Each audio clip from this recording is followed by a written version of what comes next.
Hello, lovely humans of Earth, XFM. I think it's hilarious because the first thing I saw when I got the file for this was May 4th. I'm like, oh, May the 4th be with you. And of course, the mini later and the little layer adorable. So anyway, yeah, we're just going to start because reasons. That's just it. I need a good pick-me-up today. So what's better than these guys? Speaking what these guys speak. Also, there was something from last episode that we were supposed to talk. There was a competition for the BAFTA bag. Okay, I knew there was some kind of like cliffhanger thing from last episode. All right, good. We're good. I'm in. I'm back. All right, we're Stone Rose on XFM 104.9. Oh, absolutely. Stone Rose on XFM 104.9. I'm Ricky Gervais. With me, Steve Merchant. Hello there. And Carl Pilkington for the last time. All right. I'm afraid. Yes. So, we're going to have a little bit of a chat. We're throwing up some things with Carl. Indeed. We're giving away that prize, that BAFTA. That's hilarious. All of that is just hilarious. And so well done. And how the fridge did you get, like, my Sam bracelet? I don't even have it on. How? How do you notice these things? Thank you, Rusty. That's awesome. All right, I didn't pay attention to anything that was said. For the last time. Indeed. I'm afraid. Yes. So So, we're going to have a little bit of a chat. We're sewing up some things with Carl. Indeed. We're giving away that prize, that BAFTA bag, and, playing some great music. And we're just, I'm bringing in my favourite tunes. I'm bringing the Smiths, Radiohead, Cat Stevens, David Bowie, Neil Young, the classics. Steve's doing the same. Indeed. Well, Carl, the last time for, apparently, someone's got it a bit wrong. We're not actually away for 6 weeks. We're away for about, we'll be back in, August, won't we? Bloody hell. Yeah. No, don't swear. Yeah, that's outrageous. On the last show, you have to say that. Already brought the tone down. Yeah. Cheapened it. And I think it's blasphemous as well. Yeah. No, it's not. No, hell isn't, is it? Isn't it? No, I don't think that's not blasphemy, is it? Taking hell's name in vain? Yeah. Yeah, but what was it you were saying the other week about the Queen Mum used to have a right mouth on her? What?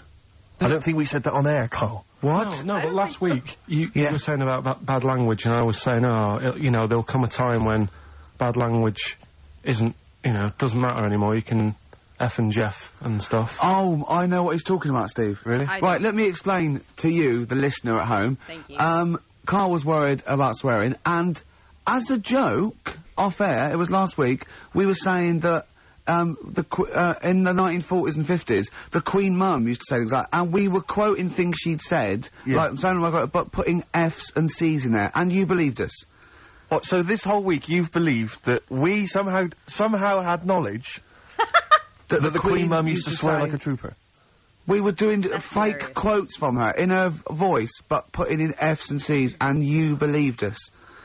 I mean, I didn't even think, I thought you were going along with a joke, but it obviously made an impact. Carl, we've said this, you've got to question and query everything. You can't take things at face value, certainly not if they come out of the mouths of Ricky Gervais. Yeah. Exactly. Right. Yeah, sorry about that, Carl. It was a little trick. Is there any other things now that, as Is you there look back anything over we the said that time you've been we've thinking about that I can tell you now that was a lie? Anything you've maybe queried or questioned, you've thought, that doesn't seem right, that maybe Ricky's told you?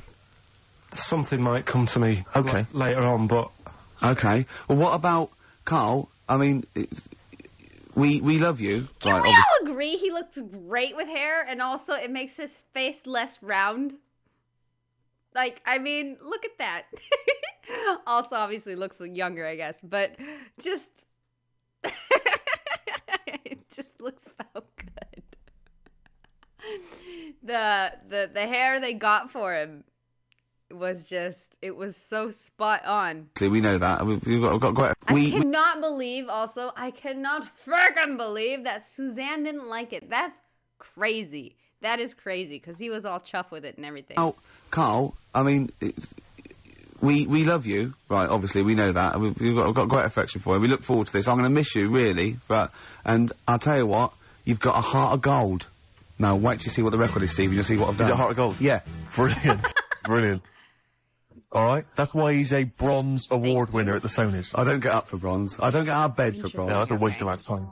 On XFM 104.9, winner of a bronze.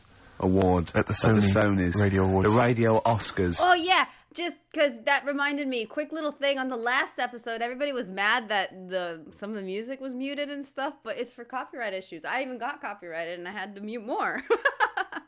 So it's not that, I mean, we know it's a bust, we get it, and sometimes I like talk over the music and stuff, but it's just the way it needs to be done. So Phil Sony's Radio Awards. The Radio Oscars. So Phil Jupiter said. That's what he called them on Liquid News. I'll tell you this, Rick. I'm not used to being on a table with losers at an award ceremony. No, I'm glad I didn't want to come in to do the final show. No. You know, I went straight over and sat with Pete and Jeff, didn't I? Yeah. I went over Radio to the, 4. I went over with Paul Gambaccini. I went over to BBC World Service. Yeah. You know, it's a lot funkier. A lot cooler. Won an award. Yeah, they swept the boards. Yeah. Bronze is nowhere. What was the mood? Silver's, what was the mood here? Because the day after, because people were, let me tell you that, I think XFM deserved an award, and I thought it was criminal, actually. But what I did like, that we certainly had the room, because Pete and Jeff said good luck to us and Christian, that was really nice. And then someone else mentioned it, James Nesbitt. James Nesbitt said, XFM and stuff, so it certainly had the... Gambaccini said something about it. Yeah, so it certainly had the room. And for a local, you've got to realise it's a local radio station, you know, and it's good. You can't compete, really, with Radio 2 and Radio 4. But what was the mood the day after, here at XFM? It was alright. I mean, I think we expected a few more, but... you shouldn't take these things seriously anyway. No. But what I didn't realise, take Rick, awards seriously. But what I didn't realise is you have to pay thousands of pounds just to nominate. Just to get into the running for an award. So you've already, you know, they've squandered thousands of pounds. No, it's not thousands, is it? Well, it mounts up because you pay to enter. And then the table. You've got to buy, like, mini-discs and that to send your stuff in on. Sure. With Sony mini-discs. Oh, I see what you're saying, Carl. I'm not saying anything. No. And also then you've got to pay for the table. Right. And the food and the drink. I mean, it's a few grand. I swore on live television as well that night. Yeah. But I've never done that before. I mean, I've sworn before, but never accidentally. And we were being interviewed for, and Christian was sort of like, quite, you know, being a bit boisterous, and he must have brought out the worst in me, and I just accidentally said the F word, and I apologised straight away. I didn't want to embarrass Phil Dupas. He was doing a good job. He does that himself, yeah. but I was thinking about yesterday, and you're saying a bronze isn't worth having, right? Yeah. But, say like... We're only joking. None of them are worth having, but they're very nice. They're very nice to win. No, bronze is pointless. But you say that, because, like, bronze is, like, coming last, isn't it? Yeah. Yeah. Right. Yeah. Can you tell me the name of the person who won the marathon this year? No? Yeah, but that's because we're not sporty. Well, I'm sure there's lots that can. But then... The guy who came last, who was in the swimsuit, people remember him. And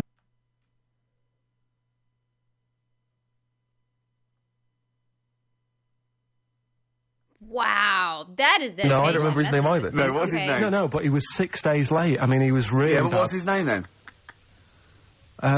You see, no one's remembering either. No, but if someone said who won the marathon... But you know who he's talking about. That's at least something, right? That counts for something. Like, they can be like, oh, I remember the guy that dropped the F-bomb. Also, Ricky made me... Yeah, sorry, excuse me. Marathon, I don't know, but there was that guy in the swimsuit. Well, I'd say I don't know, it was a woman. Yeah. She had shorts on and trainers. I'm just trying to make... My point is, what they will remember is that we were losers. That's what they remember. They may not remember our names. Yeah. They'll just point and shout losers. We're all winners, aren't we? We're all winners, really. For taking part, sure. Yeah. And it's all subjective as well, isn't it? Go on. I mean, I'm not going to moan about awards because you've won a lot of them. It's like saying they don't mean jack. But at the end of the day, right, there's some shows that won awards and you go, yeah, that's worth an award. I think you've got to treat it... I mean, some awards actually boost your profile or career or your cachet or anything like that. Some it's just a nice night out and it's nice to win, but I don't think you should really take any award that seriously. What worries me, though, Rick, as I mentioned on the night, is that when I was at school, was... I mean, you look at me now, you probably think he's an athletic...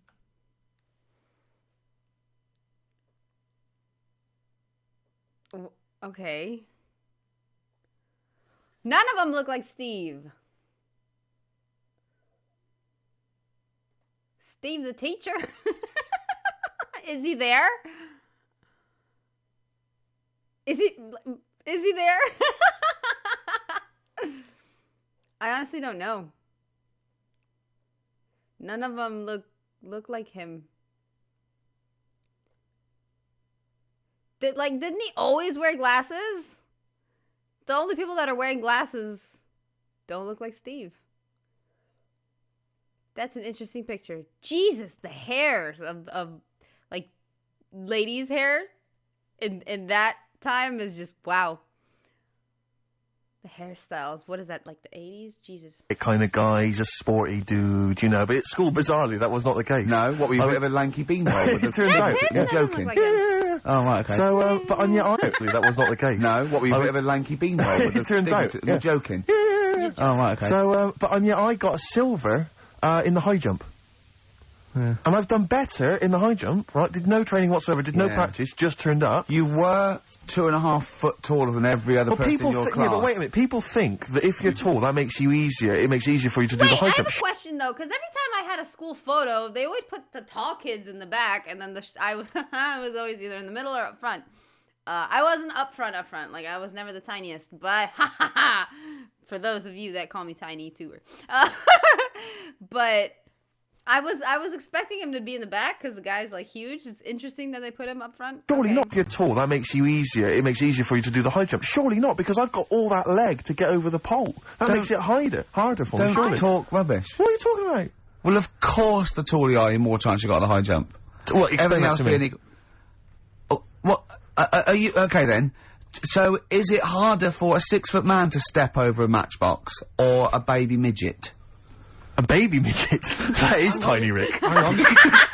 There's something I've learned, remember? Go on. To, like, show 4 or whatever. Go on. What is it? 4? The flea can jump over the London Eye? No!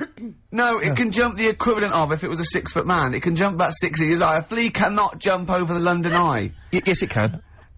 Yeah, it can. And Tell your kids that. God. Oh, a flea can jump over the London Eye. And an ant can lift 3 Volvos. But you're talking about fitness people and that. Remember when we were in the pub, right? Yeah. And your mate Johnny was in there. Yeah. I think it was. Yeah. And he was talking about that guy who got done, right? Because he entered a wheelchair race. Yeah. And there was nothing wrong with him. His legs were all right. Yeah. Now, he got done because he shouldn't have been involved in it. Yeah. But don't you think that really he's really good for doing that? Because he's not normally in a wheelchair. Sure. So he's not used to how they move about. Yeah. His arms aren't as strong as the other fellas who are always in the wheelchair. Sure. He had his mate pushing him. That was the problem. Yeah, it was motorised. Yeah. I'd give him a gold plus. Just Gold plus. you know, you're taking a bloke who's not used to doing something. He does it the first time and beats the people who are at it. What about that woman, though, that was disqualified in the shooting, because she was in a wheelchair, and she was just in the normal, able-bodied Olympics, it was just, she entered, right?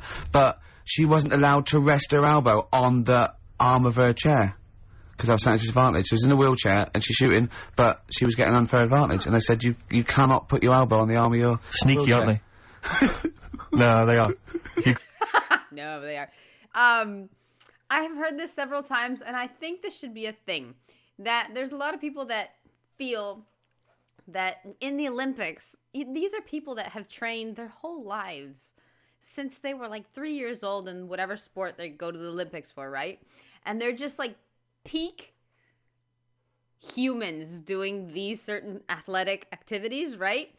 And just for reference, but you see them compete with other peak humans to see who's the peakiest human, right?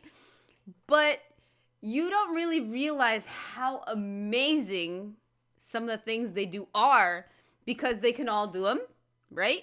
So there should be one just like maybe average, maybe slightly athletic person competing in all the categories just so you can see how much better the actual athletes are, like how much more talented, like how much faster, how much stronger, how further they could jump, how everything.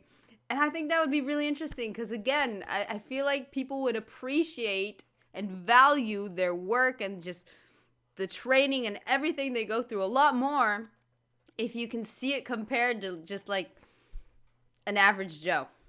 Again, maybe even an average Joe that used to be a quarterback in high school and kept up at the gym. Somebody like normal athletic, not crazy superhuman athletic. That'd be interesting, right? I'd watch that. I don't watch the Olympics because not my thing. I don't care. But just to see the comparison, that'd make it more interesting to me. That'd be fun. Sneaky, aren't they? No, they are. You gotta be careful. You gotta be careful. Do you want to play Some of them aren't even disabled, it turns out. Hold on, though. We're talking about athletes, aren't we? What record should we play next? I'd love to hear that single that was out a couple of months back by Athlete. Let's have Athlete. Man alive. West Side by Athlete, a track that I know you and I have enjoyed. Yeah, it was one of our favourite new tracks of the year, that one. Yeah, absolutely. Very good. More of our favourite tracks to come on XFM 104.9. You know, me, Richey Gervais, and you, Steve Merchant, and Carl Pilkington. Sure, go on. You know, I was mentioning the high jump. I have no idea how. I'm sorry. It's distracting me how ecstatic I am that I have the same bracelet as Stephen Merchant. It's so well done. I can believe that he's wearing it. And I have the same one. Carl Pilkington. Sure, go on. You know, I was mentioning the high jump. High jump. Do you know the reason I didn't get the gold? It's faintly embarrassing because the guy it was just neck and neck, me and another guy. In fact, he was slightly shorter than I was, and I was using the traditional Fosby flop. Is it the Fosby flop? Fosby flop. And he was using a method which I can only describe as the Superman, where he was running at the bar and diving headfirst over it. I've never seen this technique before. It's illegal, that's absolutely incredible. Is it not allowed? The Fosby flop only works because his shoulder and are going over before his head. Right. That's they got around the rule. You weren't allowed to dive over because it was obviously no one monitoring that. Yeah, no. Just the games teachers having a quick fag. Yeah. What was his name again? The fag. I think his name was Mr. Woodbine. But he anyway, so he's using this method, right, and it gets neck and neck, and I don't know how many chances you get to knock down the bar, but anyway, it got to the point where basically I had to get over the bar, or I was going to come second. Sure. And I decided at that point to use his method. Because he'd seemed to be doing so well with it, I thought, well, I'll try that then. That looks easy. Oh, dear. And ran at the bar, launched, didn't actually get my feet off the ground, just hit the bar like I was someone finishing a race, you know. Did you have... It's so pathetic, just clattered everywhere. I just want to get this picture of you at the age of, what, 15, That's 16? Yeah. 6'5" already, probably? Yeah, probably, yeah. Probably, what, about 9 stone? Exactly. Yeah. Did you have your glasses on? Of course I did. You must have looked pretty sexy. Probably a small bum fluff tash. Yeah, as well. That must have been good. Oh. Was it true once Oh, when you were about... that's kind of gross. Is that what they call it? Jesus. I've never heard that before. That's one way to put it. Okay. 16, you decided to... Was it true once, when you were about 16, you decided to wear a dicky bow to school? Yeah. That must have been great. That was during my PG Woodhouse phase. That was the only one. It's not. You thought you'd be a hit with the ladies if you were more sophisticated. Well, not only that, I thought it'd make me kind of kooky and eccentric. Yeah. Like I wasn't already. 6'7", goggle-eyed. Yeah. Like young Sheldon wearing a bow tie to school and stuff. So cute. Like they're not already thinking there goes a weirdo. Oh, he's a weirdo with a bow tie. Yeah. Brilliant. Does it spin round, mate? Yeah, what you're catch. getting me hot. Exactly. Oh, dear. Yeah, I wore that for about 6 months, and it was in school colours, because we had to wear a tie, so school, but this was a bow tie. I mean, now I don't, oh, man. I can't believe it. I don't know what I was thinking. Carl, when you were, a little Pilkington, right, what was, if you had hair, what would it be like? What do you mean? Well, you obviously had hair back then. What was the, style? It was like, Oh, there's a lot of girls.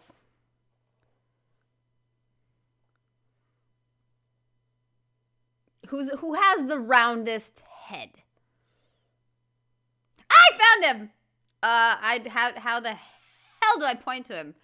The one next to the teacher in the gray suit, like on the upper scale, like the third row, far left.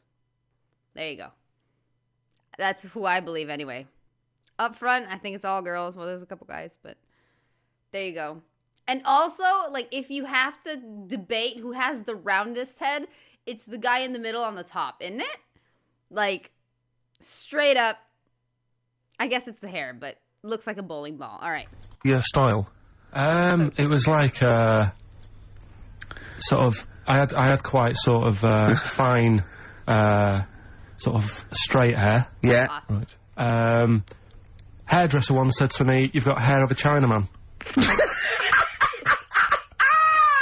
He was a wise man, wasn't he? What do you think that meant then? Oh, Straight hair. He just said, you've got the same hair as a Chinese man has. Very straight, quite fine, Why is he doing it? I just imagine this bar going, the Arsenal did well, didn't it, sir? Something like that. You have the hair of a Chinaman. I'm sorry, nothing. You're not the spy. No, I'm not. Thank you. Good night. Oh, you're not my son. Yeah, lovely. You have the feet of a fish. I'm sorry, nothing. It's not you. Okay, next. You have the hair of a Chinaman. It was one of those barbers. It was a cheap one, just on a railway bridge. I don't believe that. Go on. On a railway bridge. That's why it was cheap. It was very low rent, so he could charge. That wasn't a barber. That was a man with some scissors. Yeah. Did you go? Oh, I have to move you there, sir. Wow. Okay, back in the chair, sir. I imagine them on one of those things you always see in old films where you've got to, pump it up and down. Yeah, like a season. Yeah, that's as good as that. It was just a normal chair, little wooden hut, and he did have to stop when a train came past because it used to. Well, because he had to change the signal. Just making a few extra bucks. Yeah, exactly. Yeah. Oh, I love that. That's Manchester for you. Oh, God. It wasn't Bernard Cribbins, was it? I always remember him saying, do you want your hair washing? And I said, is it free? You know, does it come with it? And he said, yeah. So I said, oh, go on then. He said, hang on now, I'll just have to wash these mugs up. He had like a sink full of mugs. Oh, so I'll God. just take these out and then I can wash your head. Oh, no. And that's why. Why did you go to this man? It was cheap. How much was it? About £2. And when was this? God, at 88, 89. All right. Yeah.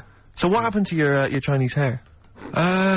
When did it start coming out? You have the hair of a bald Chinaman now, don't you? You've got the hair of a Chinaman in a box now. I used to just, Am I supposed to know what that means? In a box? Is he dead? I don't. What? All right. Work a lot of hours, and I think.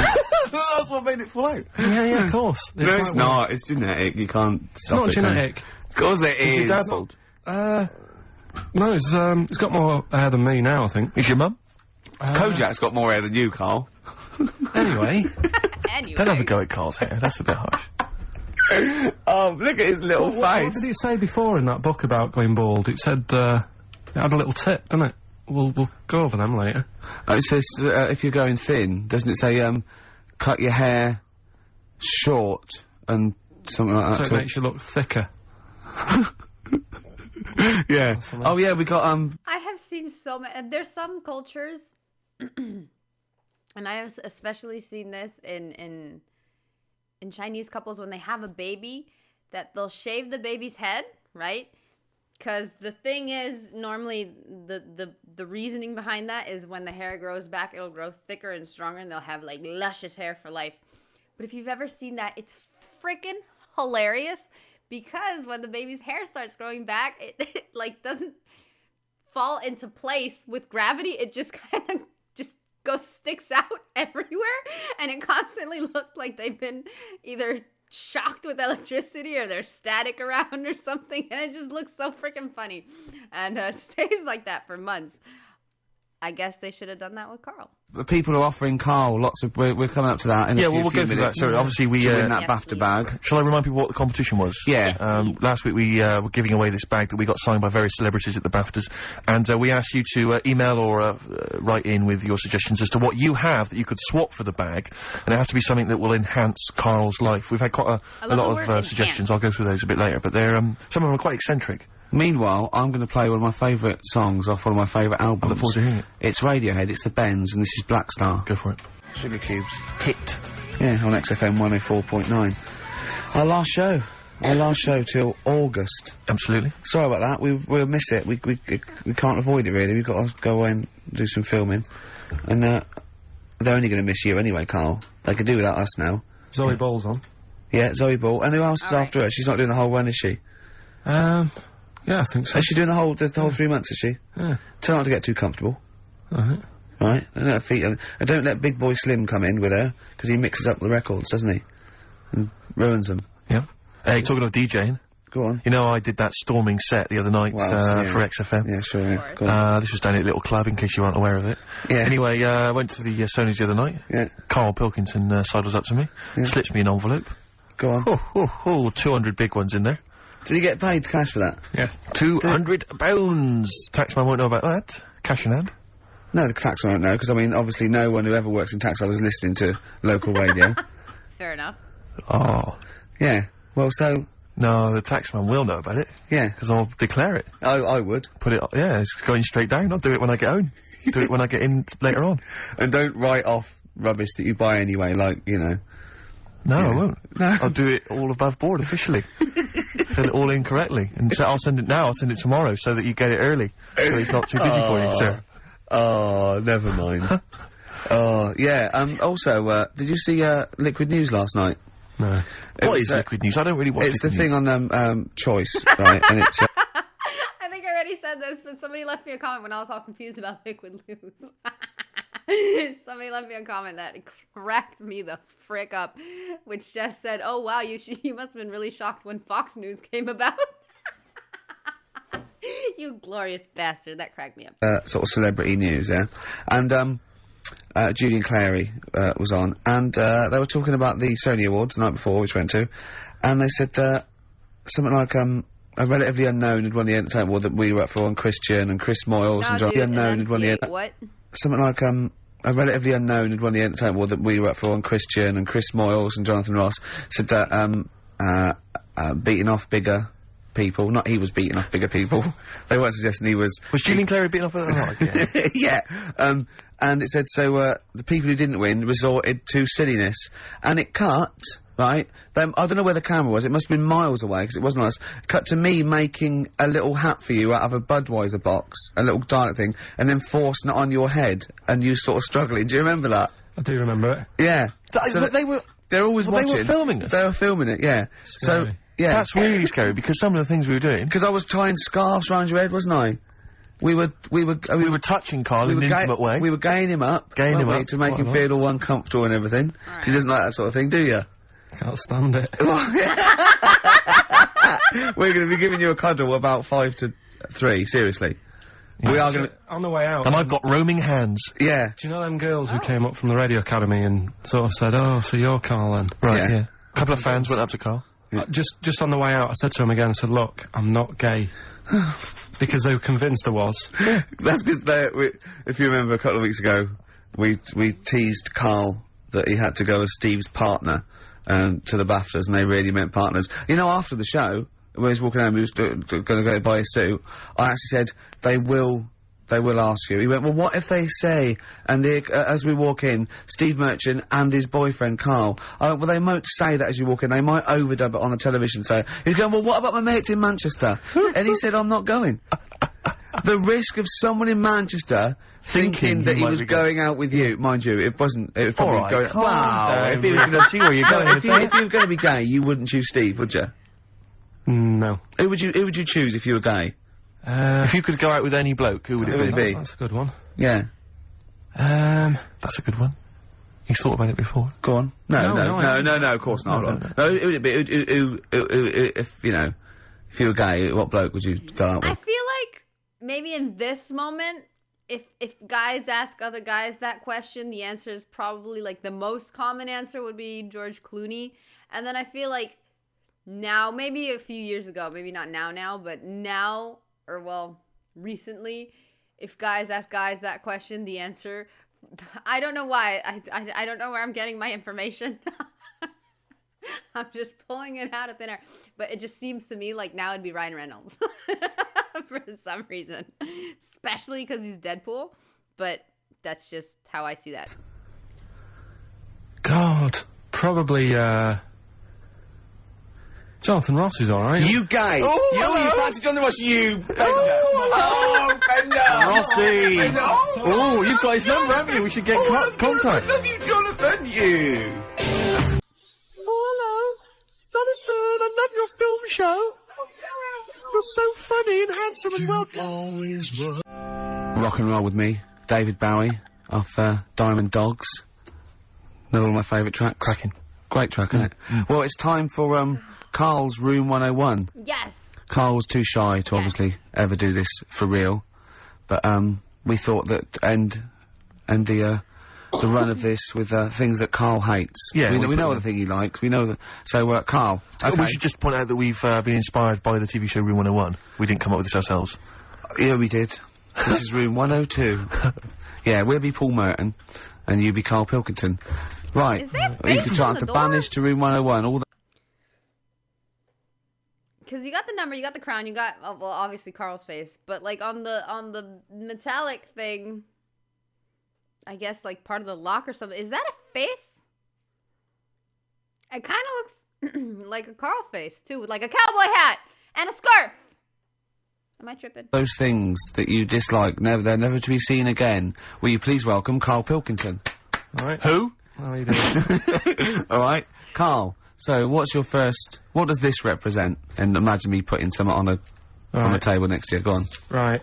Well, first of all, right, it's dead hard to come up with like 5 things that drive you up the wall. Okay. Right. It's not easy because there's so many things. Yeah. Ah, okay. But it's just like, you know, picking 5. It's like someone saying pick your 5 favourite records of 5 favourite films. Sure. It's hard. So.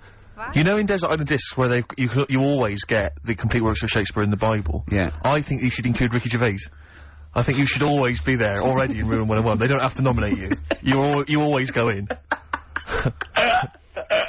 Go on then. So don't bother putting him in. Don't bother putting Ricky in, Carl. He's already there. I'm already there, waiting. Yeah. Go on then. Right. Yeah. First of all, right, I thought of like things that we've done in the past. Sure. And like quotes and that you were talking about. Yeah. That quote that people say that you know, money doesn't make you happy. Yeah. Right. We're just rattling through some here. Yeah. That annoys me. What? The same? Well, the quote, money doesn't make you happy. Yeah, because it does. It clearly does. Right. Without it, life's pretty dull, isn't it? Yeah. Good. Right, so, okay. so that's like a little short thing, and you know, then that sort of makes you think about people with money. There was a programme on in the week, I don't know if you saw it, Steve, the one Posh Loaded. That was brilliant, wasn't it? That was a great show. So annoying. Oh, yeah. There was a girl on there, right, who's from a rich family and that, and, you know, it's not her fault she's from a rich family.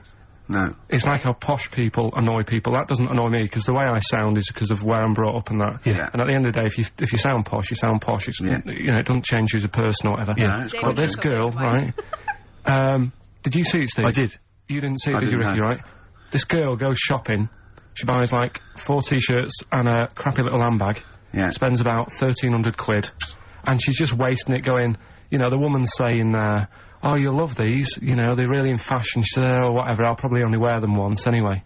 And it's just, that sort of thing annoys me. Yeah. You know, people with money, you know, who have grafted for it are good, but like, you know, people who just get money given to them from the rich parents trying to make the world. There was another point, right, where she's in a shoe shop, right? I think you're just annoyed by this lady, though. She's, like, got these big boots and stuff. But part of the problem is, right, she's quite odd-looking and that, right? But she's got a lot of money, so she makes herself look half-decent. Yeah. Problem is, so she makes herself look half-decent. Yeah. Problem is, she's got fat ankles. She's got what? Fat ankles. Right. And they drive her up the wall, because no matter... Fankles. I thought those are called cankles, because there's no division between the calf and the ankle. It's just...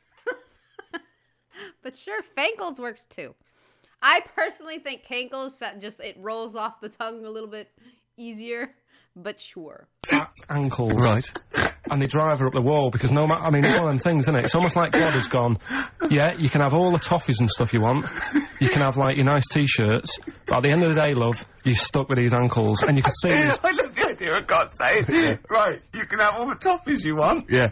And you have nice handbags and that, but you're stuck with these ankles. Oh, God. And I really wanted to get a job in that shoe shop where she was going in, blowing her dad's money, and she was calling up her dad saying, oh, Daddy, is it all right if, you know, I'm just out shopping, I've just bought some shoes that have cost like $1,000, and I really wanted a job in that shoe shop, just so I could sit there, and when she comes in, you go, oh, hello, love, whatever her name is, lovely to see you here again, got some lovely new shoes in, look at these nice new boots, everyone's wearing them, Victoria Beckham, and, you know, all the it girls are wearing them, yeah, try them on. Oh, you can't, because your ankles are so fat, you can't get into these. Never mind, here's some boots. She really annoyed me, and I'm not a nasty person. You're not. She brought it out of me. Oh, So I'm we're worried, though, putting this her in the idea of room? you getting a job in a shoe shop. I I'm not know. sure you're qualified.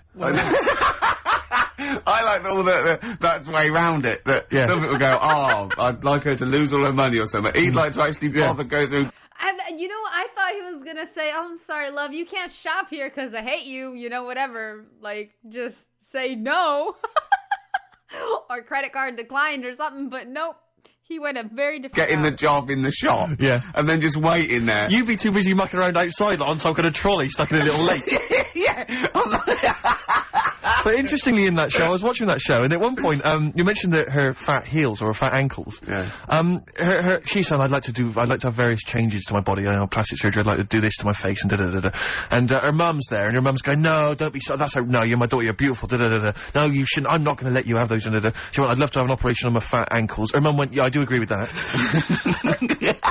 What kind of a mother does that? Oh, how Lots of bad kind can of fat mothers. ankles be? I know. What were these ankles Well, like? tell us, Rick. You must know. No, do you know what I mean? They were though? like, if you said to a little kid, say a 4-year-old kid, draw a person, they'd draw her legs. Do you know where there's no sort of thin bit, and then it comes out a bit for your knees? Oh, yeah, goes and then down just to ankles. straight. It was just like 2 logs. People go and say, I like your new flares. What do you mean flares? They're leggings. Cheeky. Awful, so, you know... So, okay, so you're putting in posh girls with fat ankles. Yeah. Okay, what's your next one? I'm in 101. Right, another quick one, really. Go on. People in supermarkets. Right. What, the people who serve? You missed the fat posh girl. Whatever the hell that means. Yeah. It's mainly these shops you get round in London that are like open 24 hours, right? Yeah. You'll go in and you'll buy your you don't do your main shop there. It's mainly just little bits in it. Your carton of milk and Sure. maybe a loaf, a couple of barm cakes and that. Yeah. And you go in there. Who still buys That's barm called a cakes? cake? Right. Do they have them That's in good. London? Yeah. Do you ever ask? Would you be annoyed if they said barm cakes? We don't have those down here. They're rubbish. That's happened before when I asked for gravy and they didn't know what gravy was. When did you ask for gravy? In a chippy. What do you mean? What'd you say? Have you got any gravy? Just because you up north you have chips and pie and gravy on it, and they Yeah. didn't have a clue what I was talking about. Right, okay. So that annoys me, actually. Stick that on the list. Right? You've got fishmen up north. But listen, right? You know what I love about Carl? That this can be like such broad things, right? Like you can put just a lot of things into room 102. And he put a quote. He didn't even say it right, but he put a quote. Like the thing, it's so specific and small that if you were to get rid of these things in the world, it would have absolutely no impact. Probably not even on him. Like he'll find other things, some specific things to complain about. It's so stupid. You'll go We in the- saw a sign in the north, Jesus. right? It was a little shop, and the sign said, "We sell bread." And it was handwritten. It was like there was probably like a rush with loads of people in turbans going. What's this bread you talk of? Yeah, little headscarves, old women running down with their little. Oh, But anyway, these shops, right? So you go in there, getting your I love when they're making fun of him and he just kind of plows on. Anyway, as I was saying. stuff, and you'll go up to the till, and they don't say hello to you. That bothers They me. don't sort of smile. They just Bothers me. bleep the stuff through. They don't tell you how much it is. They just sort of expect you to look at the till to see how much it is. So you can get your hand in your pocket, give them the money, they'll give you the change, and they won't say goodbye. Yeah. So it's like they just can't be asked Sure. to have any sort of hello, how are you doing? Yeah. I don't want a big chat. I don't want to know what they're getting up to and what what the dad does for a living and all that. I just want respect. like, how are you doing? You're well, right? Oh yeah, this bread's popular or whatever. Right, that'll be £5. You need to keep abreast of which bread you're selling well. oh, Mother's Pride. That's a good choice. It's 70% of our whole stock is worth. So that really, even though it is a 24-hour. I'll be shop, honest. I would err on the side of silence, not rudeness. I hate rudeness if they do that, but I would rather. I'd start to go, £1.50, please, and that'd be fine for me. Any more, What it's about like- hello and goodbye, have a good day? Not in an it American way. doesn't bother me. I prefer What do you people mean, who not say. an American Not in an way? What does about that mean? hello and goodbye, have a good day? Not in an It American way. doesn't bother me. I prefer people who say "have a nice day" and don't mean it to people who don't say it at all and don't mean it. To be honest, I don't worry about that mock sincerity because I think it. No, it not that. does It's the just job. normal, Yeah. isn't it? It's No, like I'm saying I like people who say I don't care. They say, "Oh, nice to see you. Come again. Have a nice day." It doesn't bother me. But a chat. I hate people who think they're the life and soul. No. When you're Don't going mean like that. I mean, like, nuts. if you go through a door, you hold it open, you go, there you go. You know what I mean? You Yeah. expect a thank you. Yeah, that's all. Yeah, and also when do... Again, it's just basic human respect, acknowledgement of that someone else is there and exists and is a person. Like, he's asking for the bare frickin' minimum. And some people don't even do that. That pisses me off too. Coming at like a narrow walkway and you're both walking there and I stop or get out of the way and they tut. Like, I should have. I want to go, hold on, look, we're both in the same boat here. Yeah. Why is it me? That annoys me, where people think tutting when they're in the wrong. They own the street, or if two people aren't looking where they're going, it's one person's fault. That really annoys me, yeah. So Sorry. So that's it, really. I mean, I know the 24-hour shops and they're knackered and stuff, but politeness, just to say... Well, it costs nothing, does it? No. So those are your little quick lack of ones, then we get on to your big So the three, bigger don't we? ones. The big one. Yeah, More than people in supermarkets, because he's such a weirdo. Okay. A record and come back to that. I know what you want. I'm talking to Carl Pilkington on room 101 on XFM 104.9. Yeah? What at you then? How loud are those headphones? Pretty loud, but I'm always wearing headphones, so... Yeah, but look what I'm doing. This is an old radio trick. You put one earphone over your ear and the other one off so you can hear people in the room. Hives on XFM what do you want? 104.9. What did you want to say? Doesn't matter, Carl. It does. The point is, it could have been important. It could have been a fire, anything. When we shout anything, you jump. Yeah. Do you know what I mean? Come on, Carl. Get with the programme, alright? Hey? Right, what other things you want to put Yes, in 101? Other than us. Spiders. Right, go on. I know Ricky will be agreeing with this. All spiders, yeah? Just, I mean, not all spiders, because there's some spiders that are on the planet that don't do any harm. They clean up stuff, don't they? Well, I got little brushes. Do you mean like janitors spiders? yeah. No, there's some that, you know... Hong Kong leggy. just get on with stuff, but I'm talking about the spiders that are deadly. And spiders that are massive. I mean, Johnny's mate, Ricky's mate, Johnny, I mean. Yeah. He was talking about how, he was in Australia. Yeah. Oh, I knew this. And I knew he was sharing a room with a mate or whatever. And his mate was having a shower. And said, Johnny, just come in here a minute. And he went in, and there was a spider on the side of the bath that he said was the size of your hand. 2 hands width. It's sort of like a size track, just like 8 inches across. That big, right? And thank you, Carl. the daft thing with that one is that can't kill you. It's massive. It's got no purpose. It's a huntsman. Yeah, but what? Something you said it does, right? If you sort of walk around it and it thinks you're going to try and trap it, it hisses at you and jumps at you and jumps on you, and it sort of clings on. That's terrifying. You'd be sort of running around trying to get it off, and it's just gripping on like the old stag beetle thing again. Yeah. It's clinging on to you. But there is no... What I don't understand is, why is that spider that big? Right. Because no doubt it only eats stuff like normal spiders do, but it needs to eat more of them because it's a bigger lad. Right? Yeah. And it doesn't actually do anything. It's not like... I just don't doesn't get track, it. doesn't paint, doesn't do it. Yeah. It's just getting in the way, and it's one of those things that are so big you couldn't kill it. Because can you imagine like the mess that would make something that size if you stamped on it? Yeah. Which I'm not, you know, again, I'm not a fan of. Yeah. But I don't get that. And then there was a programme on a few weeks ago on BBC about spiders. And it was this one, right? It was going, you know, there's so many spiders in the world. And apparently there's so many of them, they can't give them all names. Right? What they're saying is, once one dies out, they'll actually introduce another one.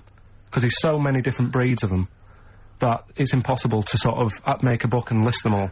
Right. Well, It's the like book would be infinitely long. Well, yeah. Yeah. It's like a queue. They're not trying to name it Yeah, impossible doesn't sound like the right word, but sure. individually, are they? No. That's their problem. No, Yeah, seriously. yeah. Just keep it down to the Ziggy. species. Go on. This is true. This. Go on then, yeah. So they'll sort of go give us a spider, the Black Widow, right? Black Widow, they've all died, so who's next? And they'll say, here's a redback. Yeah. And that's how they introduce them. So this programme was going on about this, right? That's not how they do it. No, they do it.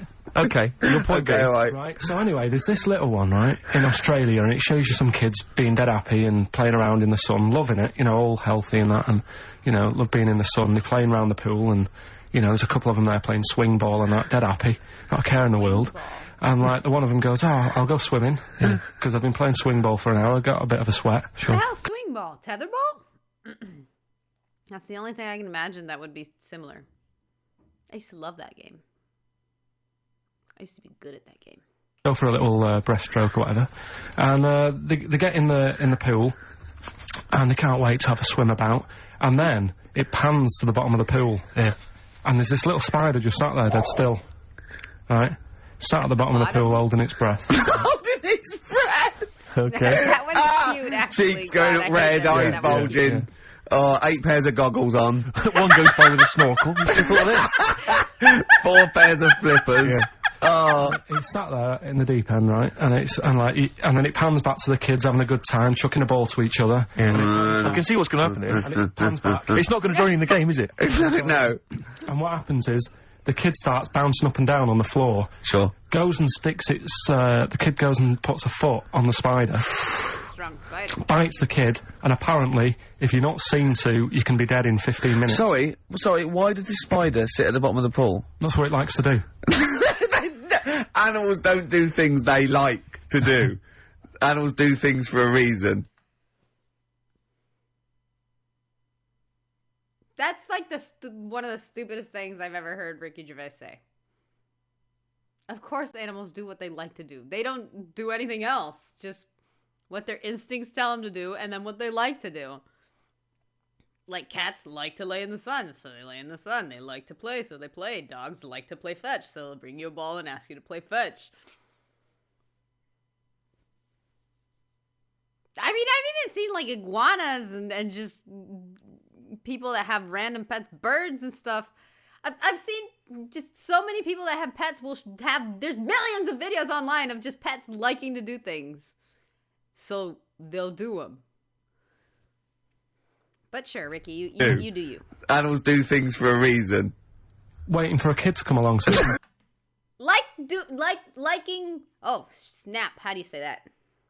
Liking doing something, that doesn't sound right, but whatever. Liking doing something is a reason to do something.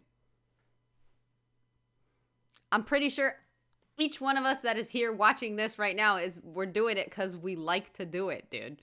That's the reason. Jesus. Reason. Waiting for a kid to come along. So No! It doesn't make any sense. It doesn't make any sense. well, that's what it does. It doesn't go out to murder kids. That's not what it does. No, there must be a reason. I mean, if you just stopped when you watch these programs and don't get involved with the music and, like, you know, the odd... Why does it sit at the bottom of the pool? There must be a reason. It either goes there for protection, food, to cool... It does it for a reason. It doesn't go there to wind up swimmers. Yeah. Just live with it. There must be a reason. Is it... if anyone's watching, please, if you're watching that program, I don't know about this spider. What's the name of the spider? I'm not sure. Okay. Well, it did Okay, we got info, people. The funnel web spider, genus Trax. Did I say that right? I don't know. Is a group of, yeah, okay, I'm reading, okay? Calm down. It's a group of spiders native to Australia, of course.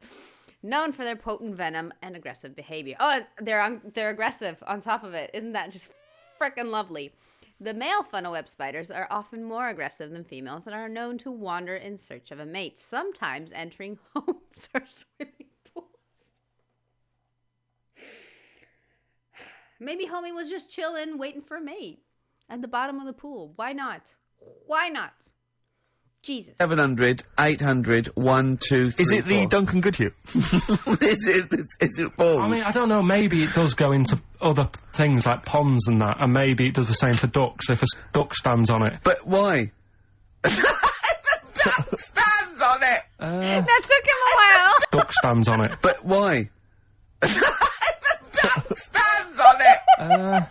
Oh, I love your brain. Probably because eventually, you know, a kid can get, like, saved if it's seen to in 15 minutes, but a duck is just going to, like, wander around and go, God, I don't feel well and what have you. What good is that to the spider? Because... No, I'm saying it might kill it if it might protect itself, but it must be in the pond for a reason in the first place, or the swimming pool.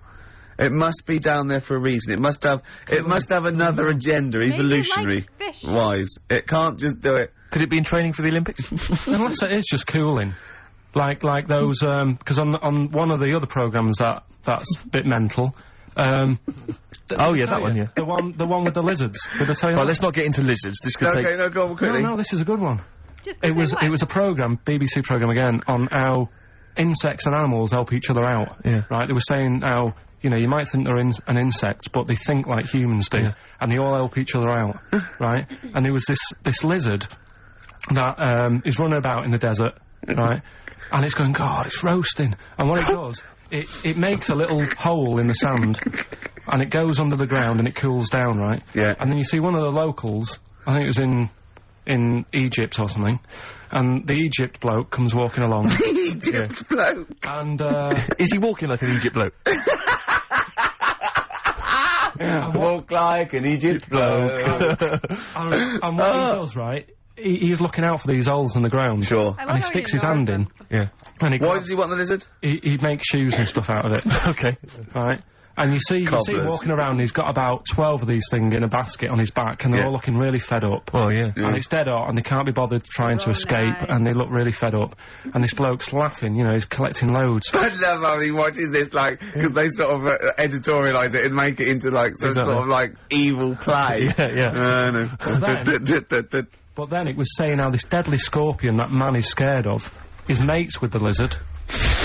And the reason is that the scorpion goes into the hole, right? It can't dig its own hole because its arms are that big and it's awkward for it to dig a proper hole. Sure. So what it does, it goes into the little den that the lizard's made, right? And whilst the lizard's having a kip, the scorpion says, "Tell you what, I'll do you a deal. You have a kip, I'll walk up and down this hole here and sort of scare away any people." So the lizard's like, "Yeah, all right then, fair enough." Because the scorpion wants a little hole to keep out the sun. The lizard wants a kip. They've done themselves a little deal. The Egyptian bloke comes walking along, sticks his hand in the hole. Yeah. He thinks he's just going to get a lizard. Scorpion stings him. He runs off, drops the basket. All the lizards go running off. I love the fact that that is what always happens. Yeah. They filmed that just by chance, and that's what always happens. I like the fact that the Egyptian bloke has done this every day. He does it. He goes, "Well, okay, I've got all these lizards. I'll just go to this hole again Yeah. because I haven't got that lizard yet. Yeah. This will be fine." No, I just think... And yeah. when the lizard and the scorpion make that deal, and he says, "You have a kip," Yeah. and the other one does it, do they talk in Egypt, or... I mean, They talk how Egypt do they, bloke. how do they discuss They talk Egypt bloke or this? English bloke. What language do they use, Carl? No, it's the international language of love. But sprites...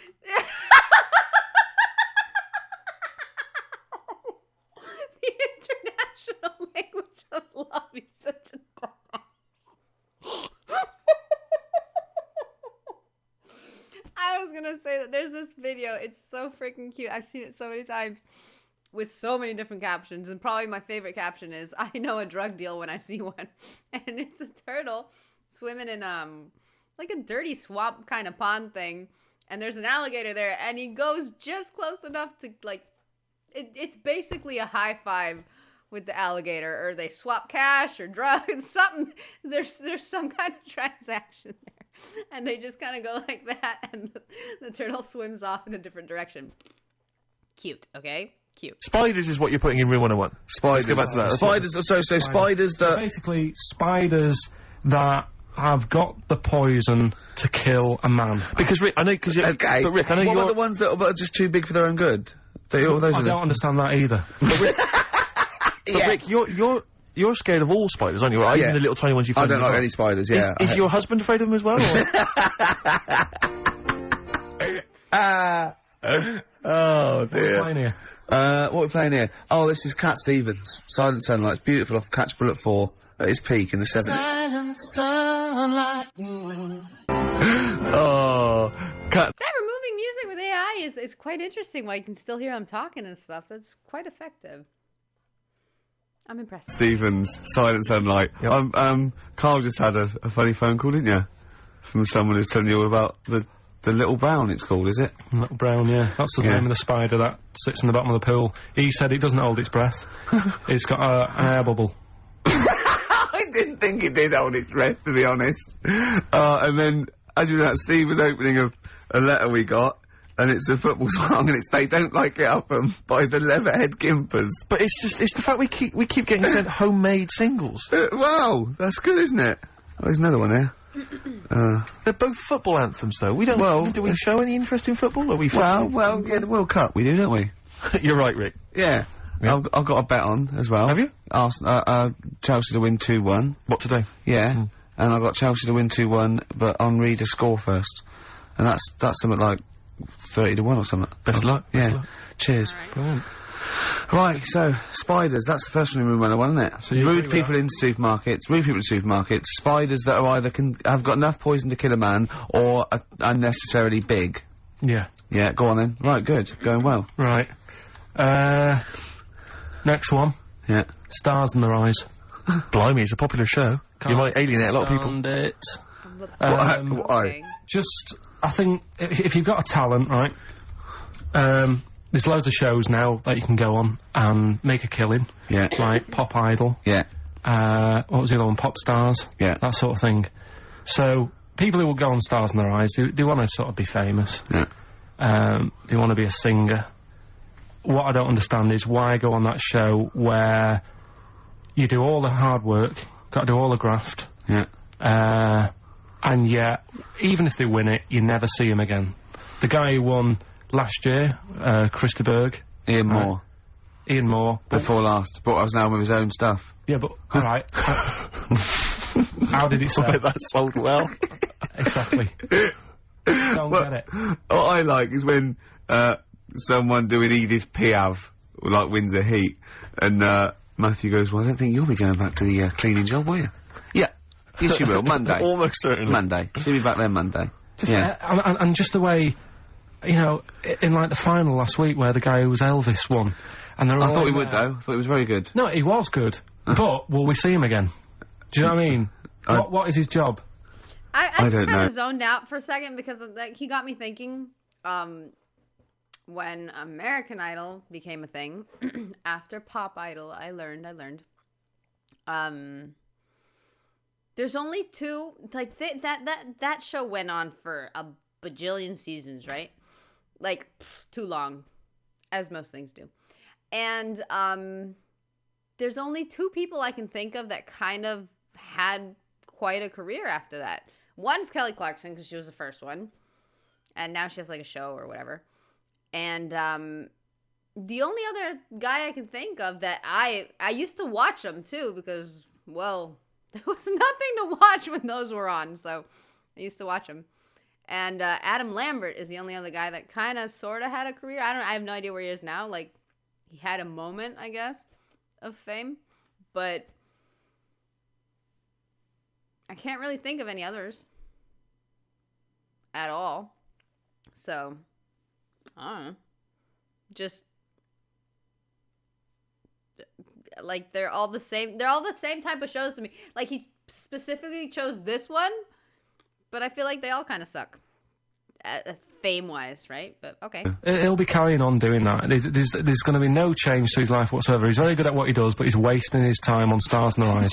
So I don't understand exactly what your issue is. You clearly like the show because you watched the final last week. He thinks you agree that people are talented. You think it's a waste of talent to go on Stars in Their Eyes because it's not a vehicle to be famous, whereas something like Pop Idol, Yeah. Pop Stars, even Yeah. Big Brother. Do you know what I mean? Go Yeah. on that. Sit in a room all day, have a month off work.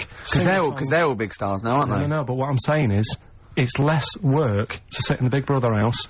Now and again, just sing a song, and people go, "Oh, isn't he a good singer?" You come out after having a month's rest or whatever it is you're having there. Yeah. You come out, and there's loads of record companies like waiting for you to come out and Are give you a they? deal. And what happens Okay. then when you get a deal? When you cut a record, what happens to that record then?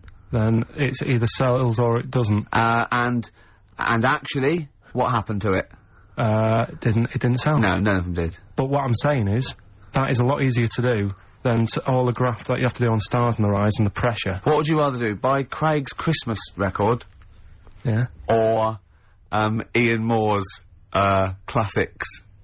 Probably Craig, just because the guy on Stars in Their Eyes really thought he was better than Christa Berg. When he so was lost. singing, and I think I'm better than Christa Berg. he was singing, and Christa Berg came walking on, Did he cry? and he didn't stop and go, "Oh, I can't believe it, my big fan." He was sort of carrying on, like, "Don't interrupt me, I'll have a word with you in a bit."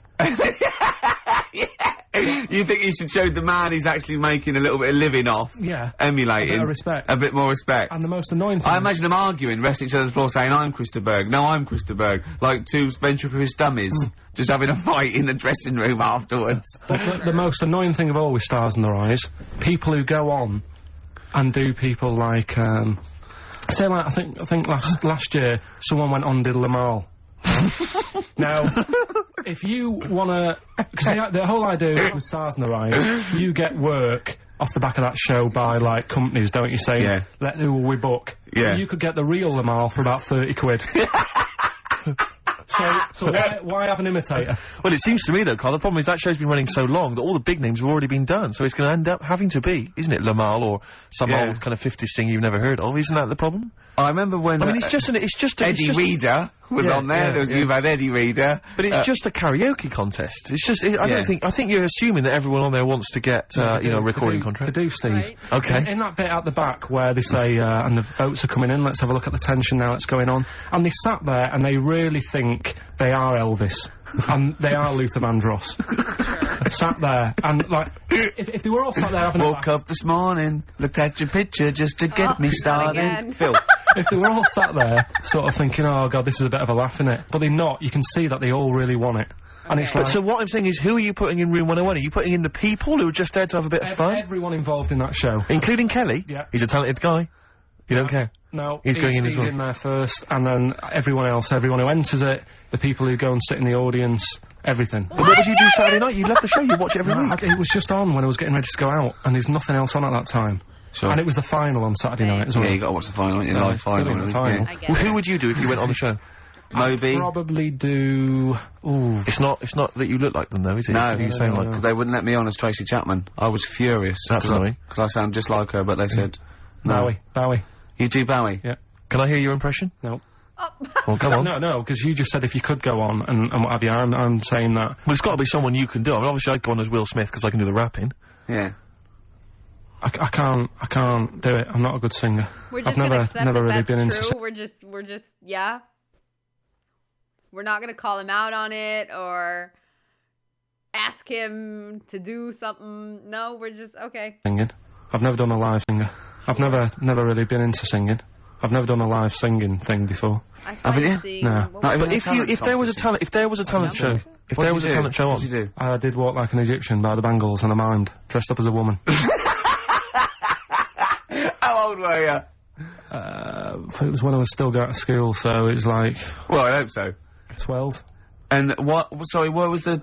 Why did you do that? What did you mime to, and why were you dressed as a woman?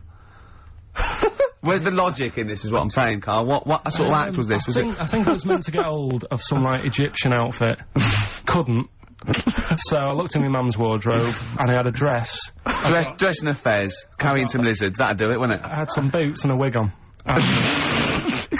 And how did you dance? Look, he looks confused! He's suddenly by his own act. He's suddenly confused! The best bit was it was like a proper talent show. Do you know where you'd cover it all? Yeah. So I did like the dancing and the miming, and then I also did a bit of magic, right?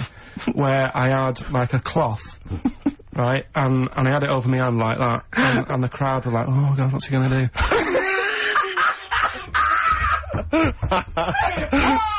Of course they were. Go on, and what was the trick? And the crowd going, oh, what's the great That's one chorus. Ooh, what's he gonna do? Oh, what's the great Pilconi gonna do? So what I did was, I was stood there teasing them, and Teasing the audience. yeah, Yeah. and I said I'm gonna make a bird appear before your very eyes, okay? And I pulled the tea towel off, and I just had hold of an egg, and I said, oh, it isn't born yet. They loved it. He's so proud of that! Look at his Did you come up with that yourself? That's so cute. My niece, when she was about 4 or 5, dude, she used to do the same thing. She would grab either a hat or just like a cloth or something, and her magic trick. And it was funny because we are a very supportive family of my niece, okay? Like, we want her to be loved and have a great support system and know that we're proud of her, especially, like, she's an only child and stuff. So we make sure to make her feel good. And the trick was, it was with a hat, but you can do it with anything, virtually anything. But it was basically the silly little thing of, all right, here we go. I'm gonna do magic, all right.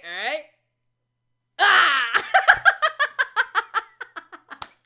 And the best part was that we would all go crazy like it was actual magic. She was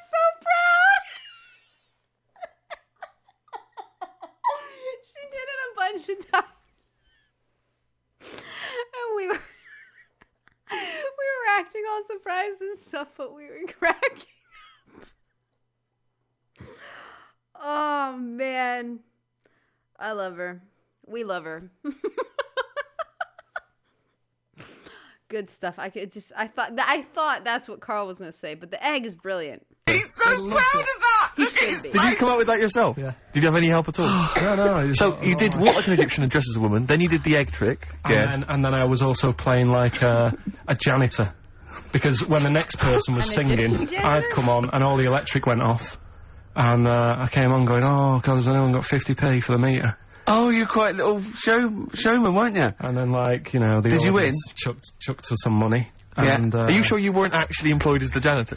No, did you win? No, I think we came second. This really tarty girl who did Madonna, like a virgin. And I thought, yeah, right. Like you are. She's a right ropey little woman. But, So great. Okay, so Spy the Stars and Eyes, we better play a track, hadn't we? Indeed, yeah. Bit of Tom McRae. This was a track we played a while back. I enjoyed it. Badly Drawn Boy, Once Around the Block. Classic, a retro cut. Getting a bit sad now, Steve. 20 minutes. Indeed. You're right. I've got so much to say. I've got so much to lead people with about Carl, all the things he's done. Looking back, contest, people, Carl, the do you remember when I put contest. up the waste paper bin on your head?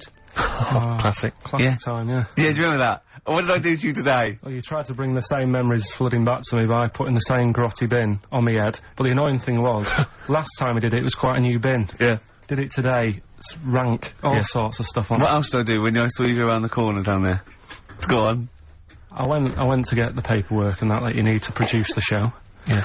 And, came round the corner. Ricky was sort of hiding. And I was concentrating, reading stuff. And he goes, I don't imagine it was as soft and gentle as that. I imagine it was more like... Exactly. Like that. And I tell you what, I nearly exploded because he sort of hopped on one leg, right? He sort of, I don't know why I'm doing this, but he sort of was walking out and we're looking down, and I went, and he hopped like that, and his face... That was great radio. Rest assured, listeners, that if you were here, it's not any funnier than it is if you were listening at home. It's only amusing to Ricky. I'll tell you what, it makes you feel really refreshed. He was going on and having a heart attack like that, and I was nearly having a heart attack laughing. Oh, my God. And he went, I feel good now. He said, I can see why people skydive. He said that would be good for people that were ill. Oh, Carl. Did make me feel How am I gonna live without Carl for 14 weeks? Oh, you'll find other people to irritate. Oh dear. Okay, so right, well, we got this final entry in We 101, but we've also had so many emails and letters about this competition. People love that. trying to bribe you with things. They've been great. Can you read a few of them all? Absolutely, yeah. Well, obviously, this is people trying to win this bag that we got signed at the BAFTAs. We got Graham Norton, Angus Staten, Alan Davis, Jamie Theakston, Paul Whitehouse, Baxendale, Helen, Steve Philmitch and McFadden, Peter Davison, Simon Pegg, Steve Wright, all different people signing the big bag. Do you know what I think though? I don't think people want that. I think they want to contribute to Carl's existence. Well, this is I what- really genuinely think that Enhance. Carl was sort of you've you know, you've only been there. How long have we been doing this now with you? Sort of like, you know, in the area. 3 months? Yes. I think you've touched people's lives, Carl. I don't think I've ever met. Well, I haven't met you, but I think your soul comes across as like a cross between. I'd put it. He's like a cross between a cat And Yeah. Rain Man. Oh, that's creepy. But well done. But we've had quite a few which are sort of, which obviously want to kind of further your education, obviously when we're off Oh, air. I want to see something. See? I saw there was a whole series of somebody that made, you know, mixes between animal and humans. Not quite like this, because this has one of those, like, effects where it looks like it's painted or drawn, or it doesn't look, you know, photorealistic. And these were. But then I didn't notice it at the time, but then reading the comments, somebody pointed it out, and then I couldn't unnotice it. Got 4 ears going on there. And almost all the animals ended up having 4 ears. So that's interesting. I guess the cat ears can be just pure hair. Sure. But that is interesting, to say the least. But we've had quite a few which are which obviously want to kind of further your education. Obviously, when we're off air, this is something we're worried that's just going to dry up, you know. And we've tried hard to educate you. So lots of books, lots of people suggesting books. The Giant Book of Mysteries. And I mean, if you chose this one, Carl, it tells you how 3,000 Japanese soldiers literally vanished overnight. Real life accounts of vampires. The man who planned his own crucifixion. The famous Ghostbuster, Harry Price. And lots of things about spontaneous combustion. Is this the one about the woman with the hairball? That's not got the woman with the hairball in there. I'll have to dig that one out for you. These sort of books are the thing that I'm after. This is what I've brought in one as well. It's a friend who works with Jane, my girlfriend, called Liz, and she wants to put this forward. And this is Trade Secrets, everything you will ever need to know about everything. And it's just like little tips. You know what I mean? But there's so many things competing with that. He says, there's another guy who sent in, he wants to give you a video entitled Making Love, Parts 1 and 2, an instructional guide. I imagine you'd enjoy that, Carl? Nah. No? Nothing they can teach you? Nah. Sure. The Reader's Digest book of strange stories and amazing facts again. Other stuff here. Why cats have 9 lives, Carl. Well, hang on a minute. Why meteors are likely to destroy Earth in the next 100 years. You're wasting your time. Okay. In this Trade Secrets book, Yep. listen to this for a tip. Make a necklace from electrical wire. That's a good idea. But don't plug it in. What about... Doesn't say that. What about this then, Carl? Because obviously we're concerned that you didn't get your GCSEs, or you didn't get as many as you'd have hoped. There's a guy here, this is Victoria, and she's saying she's more than willing to give you all of her awards and certificates. She's got 6 GCSEs, 6 A's and 4... She's got many GCSEs, in fact, 6 A's, 4 B's, 3 A-levels, and a master's degree in philosophy. She's willing to give you those certificates. She says you will be the proud owner of qualifications. As the owner of qualifications, she has found that anything she says is invariably believed, and that she's popular and very happy. She's willing to give you those qualifications. That's pretty impressive. You can claim they're your own. You have to change your name to Victoria, but other than that, I can see no problems. And you have to put a dress on and a fez. It's nice. More like an Egyptian. But you see, there's lots of educational ones. Then there's other things which are perhaps less useful to you. This is, doesn't say who it's from, but I think it's Ruth, and she's happy to give you a statue of an ostrich that she made when she was 7. What about that? All right, you love birds, you love animals.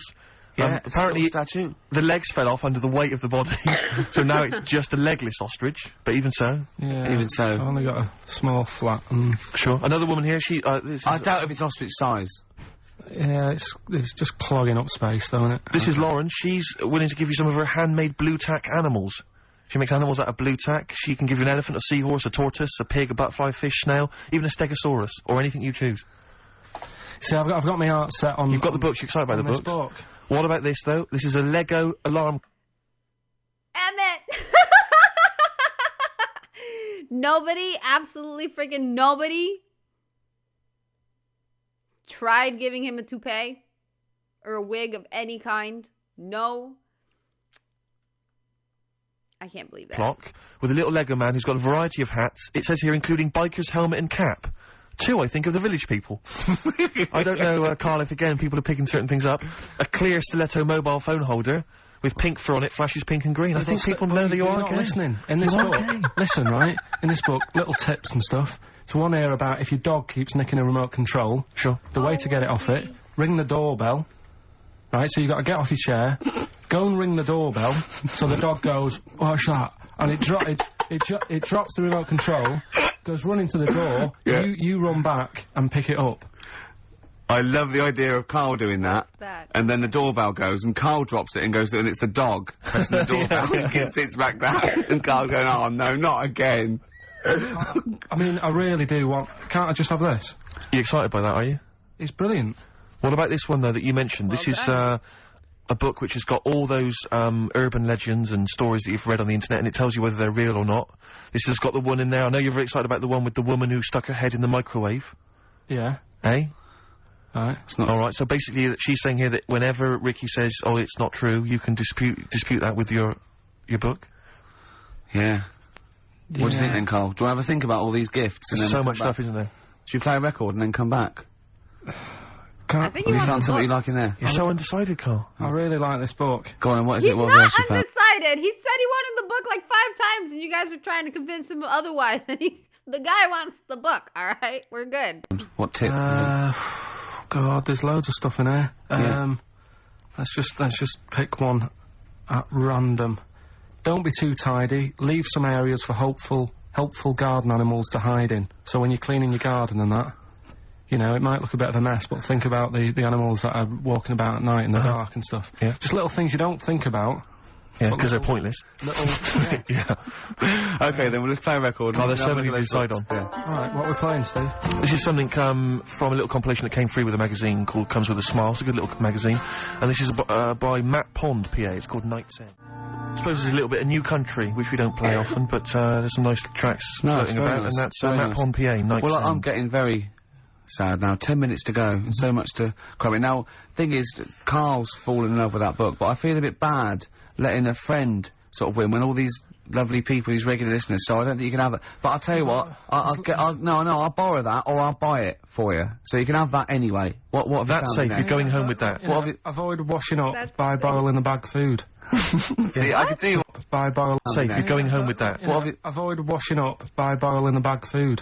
See, I can tell you why you'd love that. Exactly. Is there anything out? What other things have you caught your eye though? Put that book down. Yeah, go on.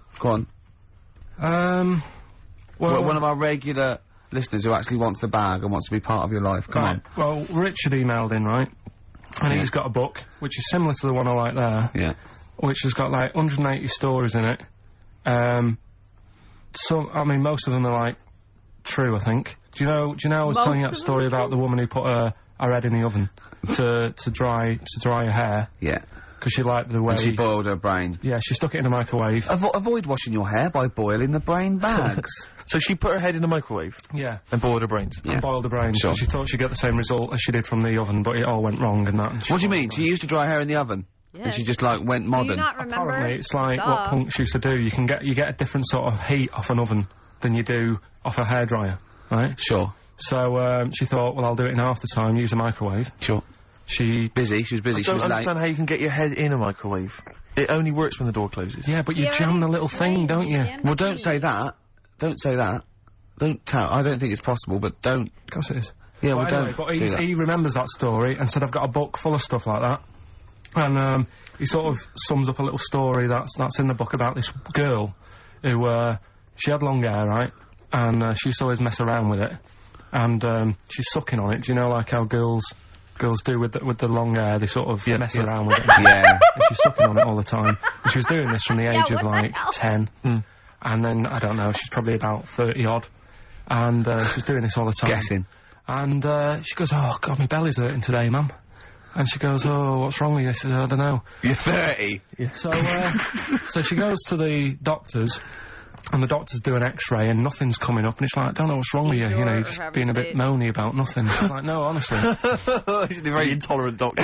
Yeah. She said, this is Piss off. this is really hurting. I don't know what's up with it. So anyway, they found out some sort of system of looking at what was going on. Yeah.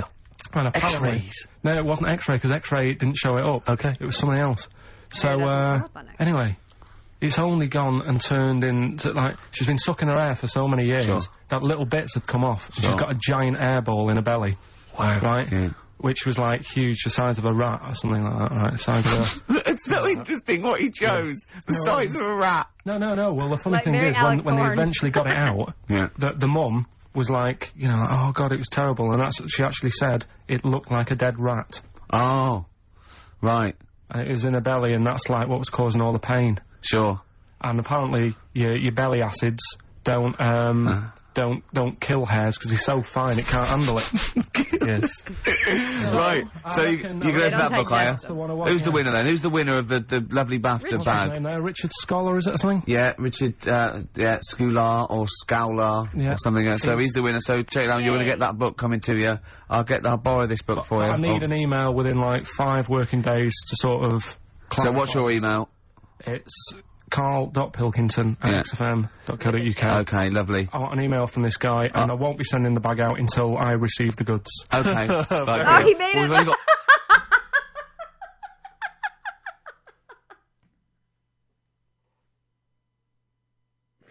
He made it out to be like such a dramatic transaction, dude. lovely. I want an email from this guy, and I won't be sending the bag out until I receive the goods. Okay, right, good. enough. Well, we've only got a few minutes. I want to play Suede, and I want to end with the Smiths track. So let's play this. Richard! Richard, Skula, or whatever, if you're out there, if you're listening, do you still have the bag? Did you cherish it forever? I want to know. This. What is it? Suede. Stay together. My favourite Suede track of all time there. Well, we're that's nearly it, Carl. Right, what's your last Room 101? Oh. Oh, God. Forgot about this. It was, holidays. Holidays. You want to put holidays in Room 101? People You changed it. who are sort of annoying on holiday. Oh, yeah. Do you know when you go away? Oh, yeah. It sort of touched on this before. Is this going to be the Scouse guy? Yeah. Go on. Oh, it's so long now. I mean, it was a holiday when we went to Tunisia. And the Scouser pissed you off, surprise, surprise. Yeah. Yeah. But the annoying thing was, you know, when you go on it was a cheap holiday, and, like, the lesson here is, you know, if you want a good holiday, you gotta, like, spend some money. Yeah, don't be And we cheap. didn't on this one. We spent about, I don't know, 400 quid for two of us for, like, a month or something ridiculous. Oh, okay. And we got there, and, you know, you get to the hotel and you go, we have made a mistake. You know, it's a ropey hotel. You know, you can tell, like, the blinds and stuff as you walk in, they're all dirty and stuff. And you think, well, let's make the most of it. You know, let's not get down about it. It's a holiday. It's sure a rest. And you try and make the most of it. And we had to meet. You know, like, you have one of those things where you get to your destination and the rep says, right, you know, go and unpack your bags and that. Go and sort yourself out in the room. And tomorrow morning we'll meet up at 10 o'clock. And I'll go through, you know, the best sort of place to go for camel rides and, you know, the best deals I can get you. That sort of thing. Can anyone here walk like an Egyptian? So she says, right, tomorrow morning, meet 10 o'clock in the discotheque. So we get up and we have breakfast, and it wasn't a good breakfast. The kitchen was, like, bit horrible, the food wasn't good, and it was run by sort of midgets. What do you mean it was run? Not there's anything wrong with that. There was little fellas running around, and the annoying thing was one of them sort of started to fancy my girlfriend. How did he manifest his affection? No, you're not saying there's anything wrong with midgets, though, are you? Just saying it was strange that there was Yeah, but even midgets shouldn't be cutting in on Carl Pilkington's No, territory. I know, no. But it's also that thing of, you know, they've got little fingers, and it's sort of God, I'm ruined. so sorry. No, I'm not. It is a bit of a phobia of mine. Okay. Do you know what I mean? They are nice No. people and that. Sure. Oh, God. But the annoying thing is... So what was he doing then? How did he... I don't understand how he was chatting up your phobia? girlfriend. Was he crawling under the table so you couldn't see? He just kept... Whispering to her from underneath there. Stop it. Just sort of, you know... Wait, I don't want to get a complaint on our last show. There's not many Oh. What's going to happen? Can we just finish this and start up again in a couple of months? Oh, yeah. So if you want to know more about the midget-themed restaurants, then we'll talk you in 3 months. Yeah. It's just... Oh. It's just... No, that's fair enough, actually. Oh, You're yeah, absolutely no, right, sorry Carl. about That's your this. producer's Listen, head on. we'll see you in about a really, it's been a pleasure, truly, and thank you to Okay. everyone that wrote Are letters. we actually Have you ending on really? that? Got you both a present, right? Oh. I got Ricky, do you know, like, we've done fables and Yeah. stuff? Right? Yeah. This is like Mr. Ben. This is Oh. brilliant. Yeah. Right, and it's like little fables that Mr. Ben goes on. Oh, Okay. fantastic. So I want you to learn something from that for when you come back. Okay, brilliant. That's lovely, Tell you Carl. one of the stories I read this morning. It's brilliant. In fact, when you've done with it, Yeah. give it me. Yeah. Because I haven't finished reading that. Okay. Thank you, Carl. And for Steve, Okay. a little Oh. chat up lines. A little book of chat-up lines. That's fantastic. Carl. Thanks. Ah, that's such a good one for him. We'll see you in 3 months. But currently, mine and Carl cherish Carl Pilkington. He sits in a little room by himself, so keep him in touch. And we'll see you in August. We're gonna Hold on, I want to read that. You're so sweet, Rusty. Thank you so much. On to season 2. You're the sweetest. Thank you. These have been amazing, by the way. with some that we all love. This is There Is a Light That Never Goes Out by the Smiths. Very apt, I think. Goodbye. See you later. That was awesome. That was awesome. I can't believe they ended on a cliffhanger. Oh my god. That's hilarious. I do not believe at all that they're gonna remember to continue that later. Oh, that was fun. This was such a Carl episode. Carl dominated this episode. That was so fun. And I love that he just wanted that book. Dad, I'm disappointed. Nobody gave him They didn't even try to give him a toupee. That's crazy. The word enhance was in there, and nobody said, you know what would enhance Carl Pilkington? Hair. I can't believe that. But that's fun, dude. That's fun. Good for Richard for winning. This was awesome. Thank you so friggin' much, Rusty. You're just adorable. So sweet. Thank you so much. I appreciate it. Thank you to everybody that's watched. And, well, like Rusty said, on to season 2, I guess. I mean, I imagine the waits, the months or whatever, don't really affect anything. I mean, it's just like, you know, when you go on to Netflix and watch a show that's 10 years old and all the seasons are out. I mean, it doesn't matter how much of a cliffhanger they can leave you. I mean, I just click next episode and we're done. So anyway, thank you. Awesome. Awesome stuff. I'm happy. I needed to pick me up and I feel better. It worked. It totally worked. And I love that. I love them. I love them for that. I love their ability to make me feel better. It's just, so good. Ladies and gentlemen, I am off. Season 1 complete. Wow, 23 episodes is quite a lot. So that's a lot of work on Rusty Dog's behalf, by the way. So thank you so friggin' very much for that. That is amazing.